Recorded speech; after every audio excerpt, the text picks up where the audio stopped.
Ọwọ́ ọlọ́pàá tẹ àwọn adigunjalè méjì gba ohun ìjà àti àwọn ohun ẹ̀ṣọ́ lọ́wọ́ wọn.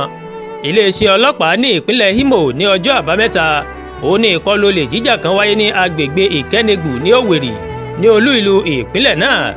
Àwọn adigunjalè náà yabo ilé ìtajà góòlù kan, ilé ìtajà Goldwise Wisdom Gold ní ìlú Òwèrì. Ó sojú mi kòró sọ fún àwọn akọ̀ròyìn pé àwọn adigunjalè náà dé pẹ̀lú ọkọ̀ ayọ́kẹ́lẹ́ funfun kan. Àwọn ọ̀daràn náà sì wọ aṣọ ọmọ ológun tí wọ́n sì tún dì á mọ́ra. Àwọn adigunjalè náà wọnú ṣọ́ọ̀bù náà tí wọ́n sì kó àwọn nǹkan olówó iyebíye tó lé ní mílíọ̀nù náírà. Níbi tí wọ́n ti ń jáde lọ ni wọ́n ti kó sọ́wọ́ àwọn ọlọ́pàá tí wọ́n sì bẹ̀rẹ̀ sí ní ṣínà àbọ̀ fúnra wọn, tí ìbọn àwọn ọlọ́pàá sì bá dẹ́rẹ́bà ọkọ̀ náà tó sì dágbére fáyé yìí kó dìgbà ó ṣe. Ní àwọn ìyókù bá bá ẹsẹ̀ wọn sọ̀rọ̀ pẹ̀lú yíyin ìbọn sójú òfurufú. Ọwọ́ àwọn ọlọ́pàá padà tẹ méjì nínú wọn tí méjì sì sá lọ.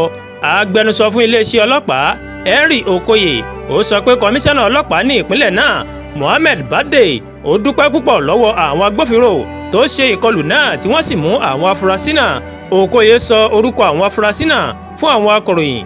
Ó ní Peter Gaura, ọmọ ọdún 27 láti ìpínlẹ̀ Kogi, ẹni tí ó ṣàpèjúwe rẹ̀ gẹ́gẹ́ bí ọmọ ológun tí wọ́n ti lé kúrò lẹ́nu iṣẹ́ ológun, àti Promise Joshua, ọmọ ọdún 25 láti ìpínlẹ̀ Delta. Okoye ní lẹ́yìn ìwádìí àwọn máa fi ojú wọn balẹ̀ ẹjọ́. Àdúràgbà Olúwatóyìn ló ń jábọ̀ láti iléeṣẹ́ Adúgbàgàdé online TV. Ẹ ṣé púpọ̀ tẹ́ ń wò wá.